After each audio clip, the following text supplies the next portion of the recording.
महाराष्ट्र में सैलाब की सूरत-ए-हाल संगीन है। हजारों शहरी मुतासर इलाकों में फंसे हुए हैं। बारिश की वजह से महाराष्ट्र के महाड़ में एक गांव के कई घर पानी में बह गए।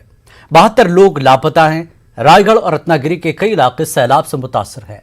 रायगढ़ में लैंडस्लाइड में अब तक 37 लोगों की मौत हो चुकी है और 35 से ज्यादा अफराद के फंसे होने का अंदेशा है। वहीं सतारा के पाटन तहसील में वाक़ अंबेघर गांव में भी लैंडस्लाइडिंग का वाक़या पेश आया। इसमें 12 अफराद हलाक जबकि मुतादिद जख्मी हुए हैं। वहीं गोवंडी में मकान मुनहदिम होने से 4 अफराद की मौत हो चुकी है। रत्नागिरी के कई इलाके सैलाब से मुतासिर हैं। कल से सैकड़ों रेल मुसाफिर फंसे हुए हैं और रायगढ़ में 5 अफराद की मौत हुई है। लैंडस्लाइडिंग में कई अफराद के दबे होने का अंदेशा जाहिर किया गया है। नेवी और एनडीआरएफ की टीमें काम पर लगी हैं। पालघर समेत मुख्तलिफ इलाकों में पानी भरा है और सड़कें नदियों में तब्दील हो गई। कई इलाकों में लोग फंसे हैं। कल महाड़ के तलही गांव में 32 अफराद के मकान गिर गए। एनडीआरएफ ने बहरिया की मदद से अब तक 35 लाशें यहां बरामद की। रेस्क्यू ऑपरेशन अभी भी जारी है। और वहीं रायगढ़ के महाड़ तहसील में दादरी नदी का पुल टूट चुका है। मुंबई में इन दिनों बारिश और सैलाब के दरमियान मकान मुनहदिम होने का खतरा बढ़ गया है। मुंबई के गोवंडी में 2 मंजिला इमारत के मुनहदिम होने से 3 अफराद की मौत जबकि दीगर 10 जख्मी हो गए। महकमा मौसमियात की जानिब से महाराष्ट्र के 5 अजला में रेड अलर्ट जारी किया गया है जबकि मुंबई और थाना जिले में ऑरेंज अलर्ट जारी किया गया है। और अगर हम बात करें मध्य प्रदेश की तो विदिशा, भोपाल और दीगर शहरों में बारिश की वजह से परेशानी बढ़ गई है। विदिशा में एक मकान के मुनहदिम होने से काफ़ी नुकसान हुआ। गांव में पानी भरा है। राब्ता मुनक़ते हो गए। सिरोंज के गांव अथारिया में 10 फुट तक पानी भर गया। गांव चारों तरफ से पानी से घिरा हुआ है। और अगर केरल की बात करें तो केरल में बारिश का अलर्ट है। तिरुवनंतपुरम के मुख्तलिफ इलाकों में बारिश का ऑरेंज अलर्ट जारी किया गया है और समुद्र में जाने से मना किया गया है। और वहीं कर्नाटक की बात करें तो कर्नाटक के शिमाल शहर बेलगाम में मुसलसल बारिश हो रही है। बारिश की वजह से नशीबी इलाकों की सड़कें ज़ेरे आब आ गई हैं। महाराष्ट्र की सरहद से करीब बेलगाम शहर में कई घरों में बारिश का पानी दाखिल हो गया। शहर के चंद इलाकों में जैसे सैलाब की सूरत हाल बनी हुई है। और वहीं तेलंगाना के तमाम ज़खायर अब लबरेज हो गए हैं। रियासत के 3 अजला में रेड अलर्ट जबकि 9 अजला में ऑरेंज अलर्ट जारी किया गया है। सिरसिल्ला एक जिला है जहां कलेक्टर का दफ्तर पानी में डूब गया। कृष्णा गोदावरी नदियों के साहिली इलाकों में एनडीआरएफ और इमदादी टीमों को रवाना किया गया है। और महकमा मौसमियात की रिपोर्ट के मुताबिक 10 अगस्त तक तेलंगाना भर में वक्फे से बारिश तो हो सकती है। तो इस तरह से मुल्क की मुख्तलिफ रियासतें इस वक्त पानी हुई हैं। बारिश की ये जो आफत है मुल्क के कई इलाकों में आई हुई है।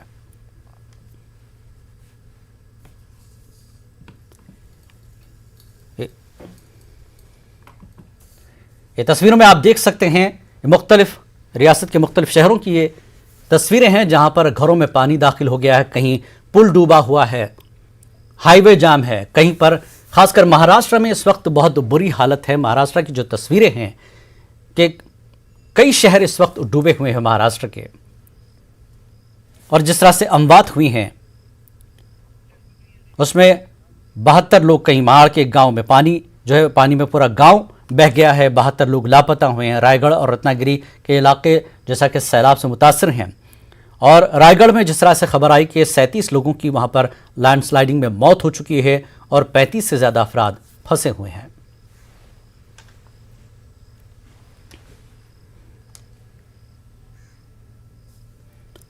इस वक्त हमारे साथ कुछ खास मेहमानों के अलावा हमारे रिपोर्टर्स जुड़ेंगे। इस वक्त हमारे साथ आशीष कुमार हैं, deputy commandant NDRF, phone line पर वो मौजूद हैं। आशीष जी, आपका स्वागत है। सर, जिस तरह से महाराष्ट्र में सूरत हाल देखिए सैलाब की है और कई जगहों से जो बुरी खबर आ रही है, लोग मर रहे हैं। एनडीआरएफ की इस वक्त क्या कारकर्दगी है? एनडीआरएफ का काम कैसे देखा जाए कि महाराष्ट्र में हमेशा जब भी बारिश का सीजन आता है, महकमे मौसमियात अगर हम बात करें मौसम विभाग की, तो ये खबर रहती है कि इतनी बारिश होगी और ये नुकसानात हो सकते हैं। तो कितनी तैयारी एनडीआरएफ की होती है? देखिए, आपदा जो है, आपदा हमेशा बता कर नहीं आती है और तैयारियां हमेशा बनी रहती हैं प्रशासन की तरफ से। और जितने भी मालूमात सबको पता रहता है जी, इंतजाम करेंगे उसके बावजूद आपदा आती रहती है। आपदा आने के लिए जो राहत और बचाव कार्य है वो एनडीआरएफ का एक बड़ा हिस्सा है जी। तो हम यहाँ पर कर रहे हैं, जो कि मुख्य मुख्य जगहों पर आपदा आती रहती हैं। हम पहले से जानते हैं यहाँ बारिश इतनी होंगी, उसके बावजूद अचानक जो आपत्ति आती है, जो हम जानते नहीं हो वो भी आ जाती है, उन्हें आपदा की श्रेणी में रखते हैं। बिल्कुल। और हमारा काम जारी है। एनडीआरएफ की टीमें जो लगी हुई हैं जहाँ जहाँ ज्यादा आपदा आई है, जैसे रत्नागिरी में, रायगढ़ में आई हुई है, तो यहाँ मुसीबत आई हुई है, आपदाएं आती हैं, मगर वहाँ से निपटान किया जा रहा है। हम लगातार उसमें राहत और बचाव का कार्य कर रहे हैं। जी आशीष जी, जिस तरह से एनडीआरएफ तो काम कर ही रही है, लेकिन एक चीज और है, जैसा कि आप कह रहे हैं रत्नागिरी का हो गया है और फिर रायगढ़ में जिस तरह से ये हादसे हो रहे हैं, बारिश की जो अक्सर बात होती है कि इतने सेंटीमीटर होगी, इससे इतना नुकसान हो सकता है, तो उन इलाकों को किस तरह से अलर्ट किया जा सकता है और अभी इस वक्त एनडीआरएफ क्या कुछ कर सकती है कि आगे और नुकसान न हो? किस तरह से ऐलान होगा, लोगों तक किस तरह से पैगाम पहुंचेगा एनडीआरएफ का? देखिए, जैसा कि हम लगातार अनाउंस करते हैं और लोकल प्रशासन से हमेशा कोऑर्डिनेट करके अपने संदेश को भी पहुंचाते हैं और लोगों को राहत बचाव कार्य करते समय ये बताते हैं कि जो निचला इलाका है, जहाँ पर वो पानी बरसने से या पानी का ज्यादा होने से जो बाढ़ की समस्या बनी होती है या लैंडस्लाइड कहीं ज्यादा हो जाता है वहाँ पे ऊंचे इलाके में, तो उनसे पहले से बचा जाए और अपने इंतजाम किए जाए।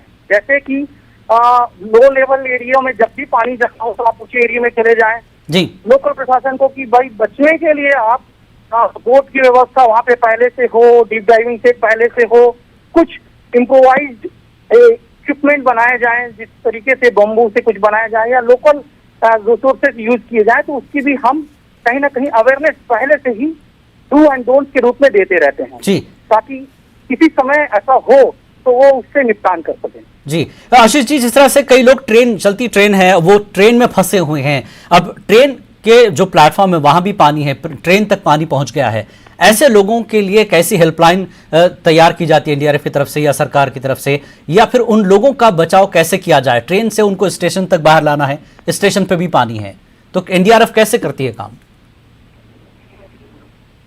जी बिल्कुल, स्टेशन जो ट्रेन की बात कर रहे हैं, हमारा ट्रेन का लोकल प्रशासन के साथ जुड़ा रहता है और इसमें हमारी हॉटलाइन जुड़ी होती है। हर ट्रेन स्टेशन पे छोटे छोटे गैप में स्टेशन होते हैं, छोटे छोटे स्टेशन मास्टर होते हैं, उनसे हमारी direct connection local authority, local प्रशासन और राज्य शासन जुड़ा होता है, उनसे हमारी हॉटलाइन जुड़ी होती है। विद इन 30 मिनट के अंदर हमें सूचना मिल जाती है जी। फर्दर आजकल सोशल मीडिया का जो बहुत ज्यादा पहुंच है, जो इजीली रीचेबल है जी जी, ट्रेन में बैठा हुआ सदस्य या आदमी जो भी फंसा है वो तुरंत ट्विटर या सोशल मीडिया के आ जाता है ऑनलाइन पे और डायरेक्ट कंसर्न डिपार्टमेंट को मैसेज करने लगता है और अपनी बातों को पहुंचा पाता है, जिससे कि बाकी टीमें होती है वो हाई अलर्ट हो जाती है जी। यानी आप इस ऐसे मौके पर सोशल मीडिया पर भी गहरी नजर रखते हैं ताकि आपको मैसेज मिल जाए आसानी से?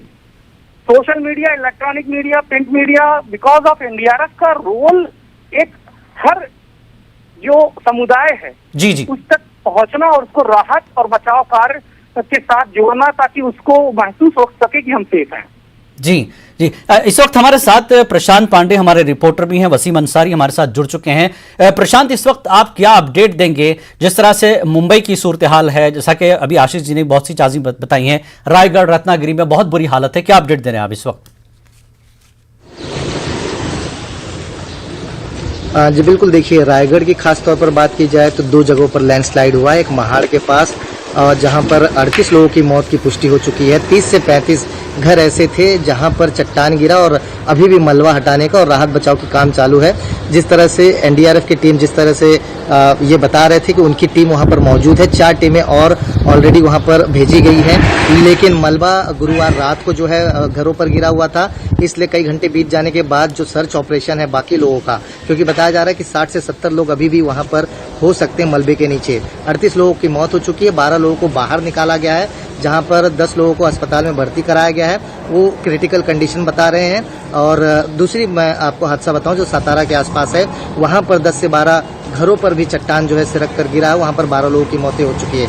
और मौसम विभाग ने एकदम स्पष्ट कर दिया है कि महाराष्ट्र में ये जो 2 इलाके हैं, रायगढ़ और सातारा, इन्हें रेड अलर्ट पर रखा गया है। आज, कल, परसों, यानी आज शाम से लेकर के परसों शाम तक लगातार मूसलाधार बारिश होने की आशंका मौसम विभाग ने जाहिर की है, जो एक बहुत बड़ी चिंता की बात है, क्योंकि हम देख रहे हैं कि 2 दिन से लगातार महाराष्ट्र के अलग अलग जगहों पर मूसलाधार बारिश हो रही है। इसकी वजह से सिर्फ सातारा, रायगढ़ ही नहीं बल्कि रत्नागिरी की बात की जाए, कोल्हापुर की बात की जाए, तमाम जो नदियां हैं उनके जो वाटर लॉगिंग के लेवल होते हैं उसके ऊपर होकर के अलग अलग जगहों पर जो है पानी जो है गांवों में घुसना शुरू हो चुका है। और जिस तरह से एनडीआरएफ की टीम ही नहीं बल्कि नेवी, साथ ही साथ कोस्ट गार्ड और स्थानीय प्रशासन लगातार मशक्कत कर रहे हैं कि लोगों तक मदद पहुंची जाए। हम आपको बता दें कि तकरीबन 6,000 से 7,000 तक ऐसे लोग हैं जो अभी भी फंसे हुए हैं। अमूमन ये आंकड़ा बताया जा रहा है, इससे ज्यादा भी हो सकता है, जिनका अभी तक कोई अता पता नहीं लग पाया है कि वो कहां पर हैं। और महाड़ की खास तौर पर बात की जाए तो वहां पर 2 दिनों से बिजली नेटवर्क कुछ नहीं है। लोग जो है अपने छतों पर जाकर के इंतजार कर रहे हैं कि राहत बचाव का मदद उन तक पहुंचे, खाने पीने की वस्तु जो है उन तक पहुंचे। कुछ लोगों तक खाने पीने की सामग्री जरूर पहुंची है, राहत बचाव के काम जरूर एनडीआरएफ की तरफ से की जा रही है, लेकिन पानी हर जगह इकट्ठा हो जाने की वजह से उनके लिए बड़ी चुनौती है कि मौके वारदात पर पहुंचना। वो जब पहुंच रहे हैं तो वहां पर काम शुरू किया जा रहा है, लेकिन जिस तरह से मैंने कहा कि रायगढ़ और सातारा, इन्हें 2 दिनों तक के लिए और रेड अलर्ट पर रखा गया है, वहां पर और भी मूसलाधार बारिश हो सकती है। जी, वसीम हमारे साथ जुड़े। वसीम, मुंबई की सूरत हाल भी कुछ ठीक नहीं है, किस तरह के हालात मुंबई में है और क्या कुछ राहत कार्य के काम हो रहे हैं? देखिए, मुंबई वालों के लिए काफी एक राहत ये जरूर कहा जा सकता है कि कई जगह है जहां अभी बारिश नहीं हो रही जी, क्योंकि ये बारिश की वजह से दिक्कतें उनके लिए बढ़ सकती हैं। फिलहाल तो मुंबई के कुछ इलाकों में रुक रुक के बारिश हो रही है, जिसका असर साफ तौर पे नहीं दिखाई दे रहा है, लेकिन जिस तरह से सुबह गोवंडी की घटना घटी, ये अपने आप में एक बहुत बड़ी घटना है, क्योंकि इसमें 4 लोगों की मौत हो चुकी है। जिस तरह से बारिश की वजह से 2 मंजिला इमारत गिर जाती है, उसमें कई लोग दब जाते हैं और उसमें अस्पताल में भर्ती कराया जाता है। उसके बाद पता चलता है कि इसमें से 4 लोगों की मौत हो गई। ये अपने आप में बहुत ही दुखद घटना है। मुंबई हो या मुंबई के आसपास के जो इलाके हैं, उन इलाकों में बारिश को लेकर जिस तरह से दूसरे जिले हैं वहां की जो खबरें आ रही है, तो यहाँ के लोग काफी परेशान नजर आ रहे हैं। भले ही मुंबई को ऑरेंज अलर्ट में रखा गया है, लेकिन इसके बावजूद भी जो यहाँ मुंबई महानगर पालिका है वो काफी अलर्ट नजर आ रही है और जो भी इंतजाम है वो किए जा रहे हैं। साथ ही एनडीआरएफ की टीम भी मुंबई में मौजूद है। अगर जरूरत नहीं पड़ेगी तो उन इलाकों में भी इन्हें भेजा जा सकता है जहां पर अब भी काफी दिक्कतें नजर आ रही हैं, खास करके चिपलून या रत्नागिरी या रायगढ़ का जो इलाका है वहां पे। हमने आज देखा कि लोग इस कदर परेशान हैं कि मस्जिदों में जुम्मा की नमाज के बाद लोगों ने इस बात का भी ऐलान किया कि दुआएं करें, जहां पे कई जगह पे लोग परेशान हैं, फंसे हुए हैं। और कुछ तस्वीरें ऐसी भी आई थी जहां पे दिखाया जा रहा था कि जहां पानी भरा हुआ है तो अजान दी जा रही थी और लोगों से दुआ की जा रही थी कि जल्द से जल्द मुसीबत हटे। एक तरफ दुआओं का सिलसिला जारी है तो वहीं दूसरी तरफ सीएम उद्धव ठाकरे मंत्रालय पहुंचे, उनके साथ विजय वट्टीवार जो राहत पुनर्वासन मंत्री है वो वहां पहुंचे थे और उन्होंने बाकायदा बैठकर काफी देर तक डिजास्टर मैनेजमेंट के जो अधिकारी हैं उनके साथ चर्चा की। महाराष्ट्र के हर पहलू, हर जिले की जानकारी ली। जो डिजास्टर मैनेजमेंट के सामने जो स्क्रीन लगे थे वहां पर किस तरह से पानी भरा हुआ, किस तरह की तस्वीरें सामने लाइव आ रही है, उस बारे में भी जानकारी ली। और उसके बाद जब उन्होंने मीडिया से मुखातिब हुए तो उस दौरान उन्होंने इस बात का जानकारी देते हुए कहा कि जो राहत बचाव का सिलसिला है वहां सरकार की तरफ से शुरू है, बहुत तेजी से शुरू है, लेकिन उनकी जो प्राथमिकता सबसे पहले यही है कि किसी भी तरीके से जो लोग वहां फंसे हुए हैं उन्हें सुरक्षित स्थान पर ले जाया जाए। साथ ही फूड और पानी, ये जो सबसे जरूरी चीज है, क्योंकि पिछले 24 घंटे से बारिश हो रही है, कई गांवों का जो कनेक्शन है वो टूट चुका है, किसी भी तरीके से उनसे हम संपर्क नहीं कर पा रहे हैं और जिसकी वजह से राहत बचाव में भी दिक्कतें आ रही। तो वहां किस तरह से खाना और पानी पहुंचाना ये प्राथमिकता होगी और जिन्हें रेस्क्यू कर लिया गया उन्हें किस तरह से मेडिकल किट दिया जाएगा, किस तरह से उनका इलाज किया जाएगा, इसे लेकर भी पूरी तैयारियां की जा रही है। जो आंकड़े लगाए जा रहे हैं अंदाजा सरकार की तरफ से कि कितने बड़े आंकड़े हो सके हैं नुकसान को लेकर, इसकी भी जानकारी ली जा रही है, क्योंकि अभी तक पूरी तरीके से आंकड़ा सामने नहीं आया। अभी रेस्क्यू ऑपरेशन शुरू है, अभी तो शाम का वक्त है, धीरे धीरे जैसे अंधेरा होगा ये जो रेस्क्यू ऑपरेशन है उसमें कई तरह की दिक्कतें सामने आ सकती हैं। तो ऐसे वक्त में जो नुकसान है उसकी भरपाई किस तरह से की जाएगी, पंचनामा किस तरह से किया जाएगा, शहरी इलाके हैं वहां पे किस तरह से नुकसान हुआ है, जो ग्रामीण इलाके हैं वहां किस तरह से ये तो हालात थोड़े बेहतर बेहतर होंगे तब ये मुमकिन होगा कि किस तरह की जो है बाजाबातकारी की जाए। आशीष कुमार हमारे साथ है, डिप्टी कमांडेंट हैं एनडीआरएफ के। आशीष जी, एनडीआरएफ काम तो कर रही है, बाजाबातकारी का काम कर रही है, लोगों को सही मकाम तक पहुंचाना, चुनौती आपके सामने भी है। ऐसे में जिन इलाकों में इस वक्त बुरी आफत आई हुई बारिश की, ऐसे में लोगों को किस तरह की सावधानी बरतनी पड़ेगी? लोगों के लिए क्या मैसेज आप देंगे कि इस बुरे हालात में अपने बचाव के लिए वो क्या कुछ करें, बेसिक चीजें, क्योंकि लोग फंसे हुए हैं अभी भी। अगर जो लोग चैनल देख पा रहे हैं तो वो उन तक ये मैसेज पहुंचे आपका। आशीष जी, मेरी आवाज सुन रहे हैं?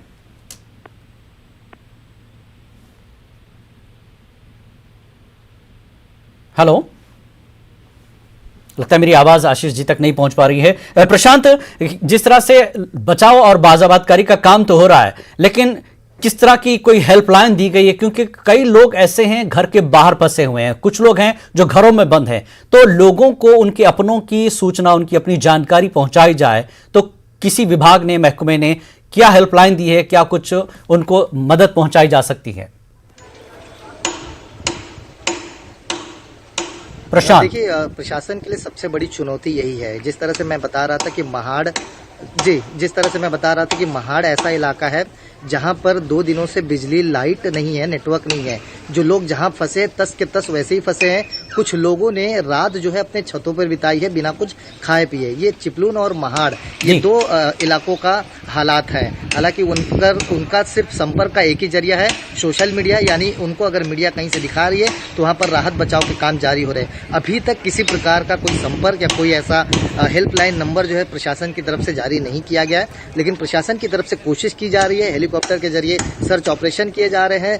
हालांकि ये देखा जा रहा है कि कहां पर किस प्रकार की दिक्कत निर्माण हो रही है, किसे मदद की जरूरत है, उसे लगातार पहुंचाया जा रहा है। अगर आप तस्वीरें देखें तो बताने के लिए काफी है कि किस तरह से एक प्रकार का प्रलय अगर कहा जाए महाराष्ट्र में इस समय आ चुका है, तो उसमें कोई दोहराय नहीं होगी। क्योंकि जितनी भी नदियां, जिस तरह से मैंने कहा, कोल्हापुर में पंचगंगा है, उसके बाद रत्नागिरी में काजली है और कृष्णा नदी है, ये तमाम नदियों को जो वाटर लॉगिंग का लेवल था वो काफी क्रॉस हो चुका है और पानी अब बह बहकर बाहर आ रहा है। कोयना डैम की जो पानी उसे छोड़ा गया मजबूर। इस वक्त आशीष कुमार जी जुड़ चुके हैं। आशीष जी, एक चीज ये जानना चाहेंगे, आप लोग काम कर रहे हैं, एनडीआरएफ काम कर रही है बचाव के लिए, लेकिन जो लोग जहां फंसे हैं, जिस तरह के बुरे हालात हैं, एनडीआरएफ क्या कुछ पैगाम देगी, मैसेज देगी कि ऐसे हालात में आम लोगों को जो जहां हैं वो किस तरह का अपना बचाव करें, अपने आप को कैसे बचाएं? बेसिक चीजें जो लोगों को बताई जाती है इस चैनल के जरिए आप बताना चाहेंगे?